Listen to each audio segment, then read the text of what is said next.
श्रीहंस समारंभां श्रीनिम्बार्काचार्य मध्यमाम् अस्मदाचार्यपर्यन्तां वन्दे गुरुपरम्परां। श्रीहंसं च सनत्कुमार प्रभृतीन् वीणाधरं नारदं निम्बादित्यगुरुं च द्वादशगुरुं श्रीनिवासादिकान् वन्दे सुन्दरभट्टदेशिकमुखान् वस्विन्दुसङ्ख्यायुतान् व्यासाधरिमध्यगाजपरता सर्वान् गुरुसादरं। हे निम्बार्कदयानिधे गुरुनिधे हे भक्तचिन्तामणि हे आचार्य शिरोमणि मुनिगणेरावृतपादाम्बुज हे सृष्टि स्थिति प्रभुवन पालन प्रभो हे नाथ मायादेव हे गोवर्धन कंदराले विभो माम पाहि सर्वेश्वर। नमस्तस्मै भगवते कृष्णाय कुण्ठमेतसे राधाधर सुधा सिंधो नमो नित्य विहारिणे। राधां कृष्ण स्वरूपं वै कृष्णं राधा स्वरूपिणो कलात्मानं निकुञ्जस्थं गुरुरूपं सदा भजे। शिञ्जन्नूपुरपादपद्मयुगलां हंसीं गति बिभ्रतीं चञ्चत् खञ्जन मंजुलोचन युगां पीनो लसत्कन्दरां शुम्भत् कंचन कांकण दिति मिलित पाणो चलच्चाम्रां कुर्वाणां हरिराधिकोपरि सदा श्रीरंगदेवीं भजे। हरिणीं हारिणीं ह्रीलां हरितां चतुर्प्रियां कौमारीं सततं वन्दे तप्तचामी करप्रवहां मुग्धां स्निग्धां विदग्धां च संदिग्धां चतुर्प्रियां वन्दे ऋणे कृपावहासां देवर्षि प्रमुदाकृतिम्। आनंदम आनंदकरम प्रसन्नम ज्ञान स्वरूपम निजभावयुक्तम योगींद्रमीड्यम भवरोगवैद्यम श्री सद्गुरुम नित्यमहं स्मरामि। ध्यानमूलं गुरुमूर्ति पूजामूलं गुरुपदम मंत्रमूलं गुरुवाक्यम मोक्षमूलं गुरुकृपा। वाञ्छाकल्पतरुभ्य कृपा सिन्धुभ्येव च पतितानां पावनेभ्यो वैष्णवेभ्यो नमो नमः। श्री गुरुभ्यो नमः। श्री परम गुरुभ्यो नमः। श्री परमेष्टि गुरुभ्यो नमः। श्री परात्पर गुरुभ्यो नमः। सर्व गुरुभ्यो नमः। भक्त भक्ति भगवंत गुरु चतुर नाम वपुवेक इनके पद वंदन किए और नासहि विघ्न अनेक। सबसे पहले तो विलम्ब के लिए क्षमा प्रार्थी हूँ। आज का ये जो चलचित्र है इसका स्वास्थ्य कारणों से विलम्ब हुआ है और फिर भी चूँकि गुरु तत्व पर विमर्श गुरु तत्व के विवेचन पर एक चलचित्र अपरिहार्य था, इस कारण आज आपके सामने उपस्थित हूँ। तो बात यहीं से प्रारंभ करते हैं कि भक्त भक्ति भगवंत गुरु और चतुर नाम वपुवेक इनके पद वंदन किए नासे विघ्न अनेक। ये चारों एक ही हैं, भक्त भक्ति भगवंत गुरु। और जो हमारे आचार्य हुए हैं, चाहे अभी आचार्य चरण हो या पूर्वाचार्य चरण हो, ये चारों का सम्मिलित रूप होते हैं। ये चारों एक ही हैं, भक्त भक्ति भगवंत गुरु। नाम जप काउंटर पर करने की बहुत लोग सुझाव देते हैं, कुछ आज्ञा भी दे रहे हैं, आदेश भी दे रहे हैं, किंतु माला का एक महत्व है। अब आप समझेंगे कि इस बात का गुरु तत्व से क्या संबंध है, वह मैं आपको इस माला के माध्यम से दिखाना चाहता हूँ। ये तुलसी की माला नहीं है, सिर्फ आपको आपके सामने एक प्रदर्शन करने के लिए एक निमित्त मात्र है। भक्त भक्ति भगवंत गुरु चतुर नाम बपू एक, चारों चीज़ें एक ही बात है। ये जो इसके दाने हैं 108, ये तो हम भक्त हैं, अनंत भक्त जो हैं, ये इन सभी भक्तों को जो बीच से बांधे हुए है, ये भक्ति है। अपने सभी शिष्यों को संभाले हुए ये जो सुमेरु है, जिसको छूते नहीं जप करते समय, क्योंकि ये गुरु है। और गुरु सबको अपने शिष्यों को भक्ति के माध्यम से बांधे हुए है, और गुरु को कौन पकड़े हुए, ये जो फुंदना है, ये भगवंत है। तो भक्त भक्ति भगवंत गुरु, ये चारों इस माला में है। ये इस माला से जपने का महत्व है। हमको नहीं मालूम है कि आजकल लोग माला को कुछ प्रकार हतोत्साहित करके और काउंटर इत्यादि को प्रोत्साहित कर रहे हैं। फिर वही बात है कि शास्त्र नहीं पढ़ने वाले लोग अत्यधिक हैं किंतु इस बात का लाभ नहीं उठाना चाहिए। भक्त भक्ति भगवंत गुरु चतुर्नाम वपु एक, इनके पद वंदन किए नासे विघ्न अनेक। भक्तमाल का पहला ही छप्पे है, पहला ही पद है नाभाजी का। ठीक है, वापस गुरु तत्व पर आते हैं। तो गुरु तत्व की जहाँ तक बात है तो मैं आपको गीता जी में लिए चलता हूँ। पहला अध्याय आप पढ़िए, दूसरा अध्याय भी पढ़िए। तब तक भगवान की ओर से कोई उपदेश नहीं हुआ है, कोई ज्ञान की बात नहीं हुई है। सिर्फ बता दिया जा रहा है कि देखिए ये वो खड़ा है, ये वो खड़ा है, देखिए तेरा ऐसा है, ये वो है, सामने ये है, उसके साथ में ये है, ऐसा व्यू रचना जो है वो बता रहे हैं। और अर्जुन अपने विषाद को प्रकट कर रहे हैं, अपनी संवेदनाओं को प्रकट कर रहे हैं, बस इतना हो रहा है। मूक दर्शक बन के भगवान मुस्कुरा रहे हैं बस। अचानक से, और ये बात दूसरे अध्याय के 7वें श्लोक में आ जाती है, अचानक से अर्जुन के मन में ये प्रेरणा होती है, भगवान द्वारा ही की हुई, शिष्यस्ते हम चादिमाम त्वाम प्रपन्नम। अरे भगवान, मैं तुम्हारा शिष्य हूँ और तुम्हारी प्रपन्नम, तुम्हारी शरणागति में हूँ, दंडवत हो रहा हूँ, सरेंडर कर रहा हूँ, आत्मसमर्पण कर रहा हूँ, शरणागति कर रहा हूँ, मैं शिष्य हूँ तुम्हारा। यानी भगवान को मान लिया गुरु। अब जैसे ही ये दूसरे अध्याय का 7वां श्लोक होता है और उसके बाद फिर भगवान नहीं रुकते। 18वें अध्याय के 66वें श्लोक तक अब भगवान बस उपदेश पे ज्ञान पे ज्ञान। एक बार गुरु मानने की देर थी बस। ये गुरु का महत्व है। इस अतीव महत्व को व्यक्त करने के लिए ये बात हुई है। और इसी बात को भगवान की ये जो गुरु महत्व बताने वाली बात है, इसी बात को वो आगे चल के भी बताते हैं कि मन में जो भी दुविधा हो, प्रश्न हो, तद्विद्या परिसेव्या प्रणिपातेन परिप्रश्नेन, कि उसके पास जाओ, प्रणिपात साष्टांग दंडवत करो, परिप्रश्नेन और उससे प्रश्न करो, परिसेव्या युक्त युक्त सेवा करते हो। किसकी? गुरु की। यही बात गीता में भगवान आगे भी कहेंगे, गुरु के महत्व को और अधिक उभारने के लिए। तो क्या प्रश्न करो, इसका जो विश्लेषण है निम्बार्क वेदांत में विस्तार से मिलता है। और उसमें बताते हैं कि क्या प्रश्न करो, कि प्रश्न ये है कि मैं कौन हूँ, मैं कहाँ से आया हूँ, मैं किसका अंश हूँ, कौन मेरा नियंता है, मेरी आगे की गति क्या है, मेरा लक्ष्य क्या है, लक्ष्य के बाधक तत्व क्या हैं, लक्ष्य के सहायक तत्व क्या हैं। इस तरह के जो प्रश्न हैं, गूढ़ आध्यात्मिक प्रश्न, ये प्रश्न करो। जो प्रश्न करने की बात कही है तो उसका जो सार निकलता है वो यही निकलता है। इसको निम्बार्क वेदांत में बहुत विस्तार से बताया गया है।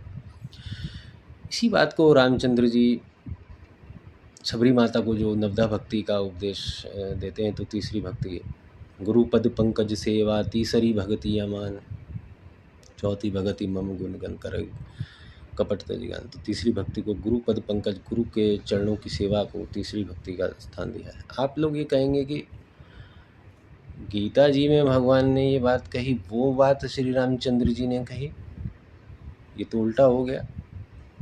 24वें त्रेता में रामचंद्र जी हुए हैं करोड़ों वर्ष पूर्व, और अभी 5138 वर्ष पूर्व महाभारत का ये युद्ध है। तो फिर वही आग्रह है गीता जी को या सभी शास्त्रों को, गुरु गोविंद ग्रंथ एक ही चीज़ है, उसको भगवान मान के ही पढ़ो, शास्त्रों को ठीक से पढ़ो। गीता जी में ही भगवान कह रहे हैं, मैंने यह गीता का ज्ञान करोड़ों वर्ष पूर्व इस मनवंतर के प्रारंभ में अनंत युगों पूर्व सूर्य को दिया था। सूर्य ने इक्ष्वाकु को दिया, इक्ष्वाकु ने मनु को दिया, और उसी कुल में भगवान राम जन्म लेते हैं, अवतार लेते हैं। तो बताइए ये ज्ञान किसने किसको दिया? स्पष्ट कह रहे हैं ना गीता में, अर्जुन मैं जो तुझे ये ज्ञान देने वाला हूँ, मैंने, श्री कृष्ण कह रहे हैं, मैंने ये ज्ञान अनंत युगों पूर्व सूर्य को दिया था। सूर्य ने इक्ष्वाकु को दिया और इक्ष्वाकु ने मनु को दिया, सूर्य ने मनु को दिया, मनु ने इक्ष्वाकु को दिया, और ये मनुवंशी ही हैं, इक्ष्वाकु वंशी ही हैं राम जो आके इस वंश में हुए। तो ये भगवान की लीला है, इसका रसास्वादन, इसके दिव्याति दिव्य मंगल रसों का आस्वादन करने के लिए भी शास्त्र की शरण लेनी होगी। उससे पूर्व तो गुरु की शरण अपरिहार्य है ही। आज हम गुरु तत्व पर विमर्श कर रहे हैं।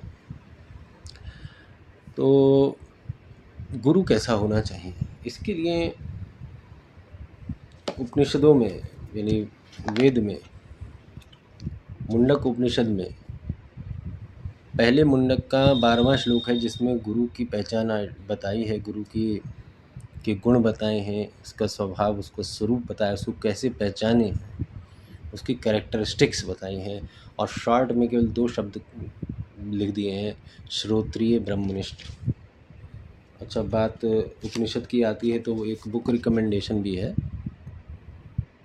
आपको पता नहीं कैसा दिख रहा है।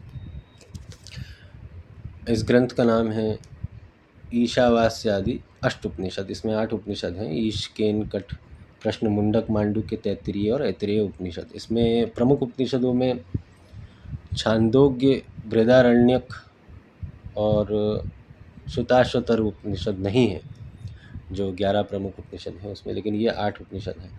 तो इसमें मुंडक उपनिषद भी है। तो मुंडक उपनिषद में यदि आप देखेंगे तो प्रथम मुंडक का 12वां श्लोक है, उसमें श्रोत्रिय ब्रह्मनिष्ठ जो है वो गुरु की पहचान आती है। श्रोत्रिय का अर्थ है जिसको श्रुतियों यानी शास्त्रों का थ्योरेटिकल नॉलेज कंप्लीट है, अच्छी है, कोई उसमें इम्प्योरिटी नहीं है, प्योर नॉलेज है, तत्व की, सार की, रस की, उसको शास्त्रीय कॉपी बुक नॉलेज बढ़िया है, पर साथ में ब्रह्मनिष्ठ भी हो। ब्रह्मनिष्ठ मतलब ब्रह्म में निष्ठा होना, साधारण अर्थ तो ये है। और विशेष अर्थ ये है कि जिसको भगवत शरणागति प्राप्त हो चुकी हो या भगवत प्राप्ति हो चुकी हो।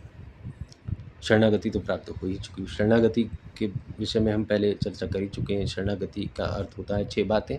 6 बातों का मतलब शरणागति होता है: अनुकूल से संकल्प, प्रतिकूल से वर्जनम, गोप्तत्व वर्णम, रक्षिष्यति विश्वासाकार परिणय और आत्मनिक्षेप। तो भगवत शरणागति हो चुकी हो और शास्त्रों को कंप्लीट नॉलेज हो, वह गुरु है। इसी को और विस्तार किया है कबीरदास जी ने। कबीरदास जी कहते हैं, पहले तो वही ये बताते हैं कि गुरु कैसा नहीं होना चाहिए। उपनिषद में बता दिया कि गुरु कैसा होना चाहिए, और कबीरदास जी कह रहे हैं कि गुरु कैसा नहीं होना चाहिए। गुरु लोभी शिष्य लालची और दोनों खेलत दाव, दोनों बूढ़े बापुरे चढ़े पाथर की नाव। कि यदि अगर शिष्य लोभी है, यानी उसे संसार की कोई वस्तु की आवश्यकता है, कोई भी किसी भी प्रकार का लोभ, किसी भी प्रकार की इच्छा, कोई भी प्रकार की वासना, कोई भी प्रकार की कामना यदि संसारी उसको है, और इस लोभ से उसने गुरु किया है कि गुरुजी मुझे ये करवा देंगे, वो लोभी है, लालची है। और यदि गुरु भी ये सोचता है कि मैं शिष्य इसलिए कर लूँ कि मुझे कुछ धन, कुछ प्रसाद, कुछ फल फूल, कुछ दान दक्षिणा इत्यादि मिलेगी, कुछ मान सम्मान प्रतिष्ठा मिलेगी, तो इन दोनों को कबीरदास जी कह रहे हैं, दोनों बूढ़े बापुरे चढ़े पाथर की नाव। ये दोनों वो हैं जो एक नाव में सवार हैं जिसमें पत्थर पड़े हुए हैं, इनका डूबना तय है। तो सतगुरु कौन है भाई रे, सो गुरु सत्य कहा है। तो उसकी कुछ विशेषताएं कबीरदास जी बताते हैं कि काया कष्ट भूल नहीं देवे और नहीं संसार छुड़ावे, यही मन जाए जहाँ जहाँ तहाँ तहाँ परमात्मा दर्शाए। जो काया का कष्ट ना दे आपको, कोई ऐसा श्रम ना आपसे करवाए, और नहीं संसार छुड़ाए। ऐसा ना कहे कि आप गृहस्थ धर्मी हैं कि आप विरक्त होकर के वानप्रस्थी कर लीजिए या सब कुछ छोड़ दीजिए। आपके काम धंधे से, आपके घर परिवार गृहस्थी से नहीं छुड़वाता है। बस क्या करता है, वो ये कहता है कि जहाँ जहाँ जाए ये मन तहाँ तहाँ परमात्मा दर्शाए। मैं एक बात निवेदित करूँ आपको अपने हृदय की गहराइयों से। हमारे गुरुदेव में ये समस्त लक्षण तो हैं ही, इन लक्षणों का भी सुमेरु हैं हमारे गुरुदेव। उनका जो चरमोत्कर्ष है, उसकी जो सर्वोच्च शिखर है, वो हमारे गुरुदेव हैं। एक उदाहरण बताते हैं कि जब गुरु सन्निधि हमको प्राप्त हुई, उसके कुछ दिवस, साल भर बाद की बात होगी, और हमने गुरुजी से कहा कि गुरुजी भजन करते समय मन बहुत जगह संसार में जाता है। भगवान के चरण कमल जिनका ध्यान करने के लिए आपने बताया है, जिसका विश्लेषण आपने डिस्क्रिप्शन बहुत अच्छी तरह दिया है, लेकिन वहाँ कुछ सेकंड ठहरता है और नहीं जाता फिर उनकी तरफ। भगवान का रूप ध्यान नहीं हो पा रहा है, लीला ध्यान नहीं हो पा रहा है। तो गुरुदेव ने कहा कि ये जहाँ जहाँ मन जा रहा है ना, वहाँ भी तो वही श्री कृष्ण है, वहाँ भी तो वही युगल सरकार है, वहाँ भी तो यही परमात्मा परब्रह्म पूर्ण परमेश्वर है। ऐसा कोई वस्तु है क्या? मत्ता परतरम नान्यत् किंचित् अस्ति धनंजय, अर्जुन मेरे अलावा और कोई तत्व ही नहीं। ऐसा कोई है क्या? कुछ भी ऐसा है क्या? कोई ऐसा तत्व है, कोई ऐसी वस्तु, कोई ऐसा व्यक्ति, कोई ऐसा स्थान, कोई ऐसा समय, कोई ऐसा काल है क्या कि जो भगवान ना हो? सब कुछ तो भगवत में है। तो जब मन जाए संसार में तो कहो ये परमात्मा है, तुम इस रूप में आज मुझे क्यों दिखाई दे रहा है? कि हमारे गुरुदेव ने हमसे कहा और भी बातें कहीं जो कुछ गूढ़ हैं। तो कबीरदास जी कह रहे हैं कि और निष्कर्म का जो आदेश दे, निष्कर्म का जो उपदेश करे, कर्म करें निष्कर्म रहें। संसारी कर्म करते हुए भी हम निष्कर्म ही कहलाएं। कर्म करें निष्कर्म करें, कछु ऐसी जुगति बताए। सदा विलास त्रास नहीं मन में, भोग में जोग जगाए। भीतर बाहर एक ही देखे, दूजा दृष्टि न आवे। और कहे कबीर कोई सदगुरु ऐसा, आवागमन छुड़ाए। आवागमन छुड़ाए, सदगुरु वो है जो संसार से आपका आवागमन छुड़ा दे, वही सदगुरु है। और गुरु महिमा के लिए तो खैर जितना कहते जाएं अभी से तो अनंत जन्म बीत जाएंगे, यदि आज से प्रारंभ कर दिया जाए और गुरु तत्व पर, तो अनंत जन्म बीत जाएंगे। जिस प्रकार शेष भगवान अनंत अपने मुख से भगवान नाम का उच्चारण कर रहे हैं अनंत काल से, और अनंत नामों का उच्चारण कर रहे हैं और फिर भी नवीन नवीन नाम बोलते जा रहे हैं, इसी प्रकार गुरु महिमा भी है, इसी प्रकार अनंत है, सनातन है, अनादि है। रामचरितमानस में से भी हम कुछ उदाहरण ले सकते हैं। उसके तो मंगलाचरण में प्रारंभ में ही बंदव गुरुपद कंज, कृपा सिंधु नर रूप हरि, और महामोह तम पुंज, जासु बचन रवि कर निकर। गोसाई जी कह रहे हैं कि मैं ऐसे गुरु के चरण कमलों की वंदना करता हूँ, कृपा सिंधु हैं जो, और नर रूप हरि, भगवान स्वयं नर रूप धारण करके आ जाते हैं, उन्हीं को गुरु कहते हैं। इसके पीछे एक और पृष्ठभूमि में एक और बात यह है कि तुलसीदास जी के प्रथम गुरु का नाम नरहरि दास है, तो उन्होंने अपने गुरु जी के नाम को भी यहाँ तर्क संगत युक्ति संगत करके उसको प्रविष्ट कराया है। और क्या उसमें बताएं रामचरितमानस में, बिन गुरु भवनिधि तरई न कोई, जो बिरंच शंकर सम होई। चाहे कोई ब्रह्मा और शंकर ही क्यों ना हो, लेकिन बिना गुरु के वो भवसागर प्राप्त नहीं पार नहीं कर सकता, क्योंकि इनके भी गुरु भगवान हैं। और क्या बोलें, बिनु गुरु होए कि ज्ञान, ज्ञान के होई वैराग बिनु, और गावहीं वेद पुराण सुख की लही है हरि भगति बिनु। तो को विश्राम की पावतात सहज संतोष बिनु, चले कि जल बिन नाव कोटि जतन पच पच मरी। बिना गुरु के ज्ञान नहीं हो सकता, और बिना गुरु के ज्ञान करने की यदि आप प्रारंभ करेंगे तो समझ लीजिए कि रेत में पड़ी हुई नौका से आप नौका विहार, जल विहार करने के प्रयास कर रहे हैं। और तो गोसाई जी एक स्थान पर बहुत रोचक बात भी कहते हैं, रवि पंचक जाके नाहीं, रवि पंचक जाके नाहीं, ताही चतुर्थी नाही, सप्तक सदा लागे रहत, और कबहु तृतीया नाही। अब ये थोड़ा सा गूढ़ है, पहेली जैसा है। रवि पंचक मतलब सूर्य से 5वां स्थान, तो सूर्य से 5वां स्थान जिस ग्रह का है, क्या किस ग्रह का है? गुरु का, बृहस्पति का, जिसको गुरु कहते हैं, गुरुवार। तो रवि पंचक जाके नहीं, जिसके गुरु नहीं है, ताही चतुर्थी नहीं, चौथा स्थान है किसका? बुध का, तो बुद्धि नहीं, जिसके गुरु नहीं उसकी बुद्धि नहीं। सप्तक सदा घेरे रहे, सप्तक 7वां स्थान है शनि का, शनि सदा घेरे रहे, कबहु तृतीय नहीं, तीसरा स्थान है मंगल का, उसका कभी मंगल नहीं। तो गुरु महिमा और हमने आज इसमें विचार विमर्श किया, और श्रीमद् भागवत महापुराण में भी मुझे अभी स्कंद और अध्याय का नाम स्मरण नहीं हो रहा है, किंतु एक अध्याय ऐसा है उसमें केवल गुरु की विशेषताएं हैं, और गुरु तत्व पर जितना भी बात की जाए वो सागर की एक बूंद के तुल्य भी नहीं है।